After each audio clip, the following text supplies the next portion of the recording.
এখন কিছু কিছু মৌলানারা বক্তব্য দিচ্ছে, ওরা মৌলবি না, ওরা জানোয়ারের থেকে অধ্যম।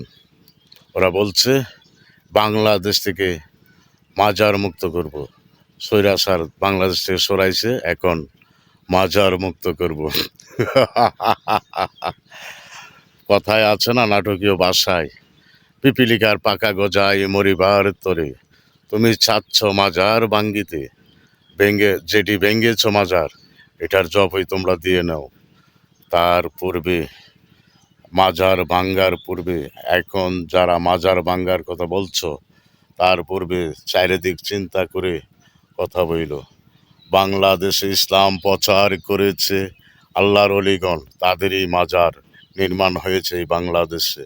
শাহজালাল, শাহপরাণ, শারপিন, 360 জন আউলিয়া, আরও আউলিয়ারা আছে চতুর্দিকে বাংলাদেশে, তাদের মাজার ভাঙতেছো। যারা ভাঙ্গার পরিকল্পনা করতেছো, এখনো সময় আছে, তওবা পড়ে আল্লাহর কাছে মাপ চাও, আল্লাহর অলিদের পায়ে ধরে মাপ চাও। তা না হলে তোমরা অন্ধ হয়ে যাবে, হাত পাও তোমাদের অচল হয়ে যাবে।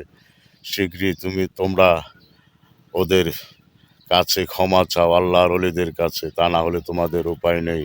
বাঁচা জনগণ, তোমরা বাঁচতে পারবে না।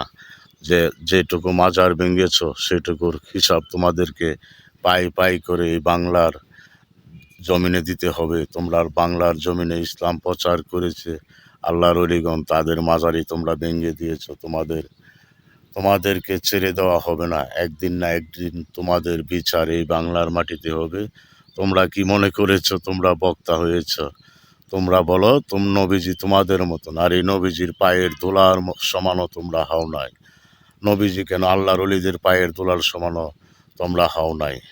তোমাদেরকে সাবধান করে দিয়ে বলছি, আর কোনোদিন বলবা না যে আল্লাহর অলিদের মাজার ভাঙতে যাব। তাহলে তোমাদেরকে ধ্বংস করে দিবে আল্লাহর অলিগণের। ওরা মরে নাই, আউলিয়ার মরণ নেই, আউলিয়ার মরণ হবে না, আউলিয়ার দলিল চাইও না।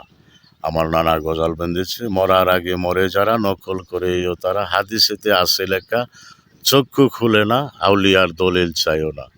আউলিয়ার মরণ হবে না। আউলিয়াদের ভালো মন্দ যা বোঝার আল্লাহই বোঝে, তোমরা বুঝতে যেও না, তাহলে তোমাদের অস্তিত্ব থাকবে না।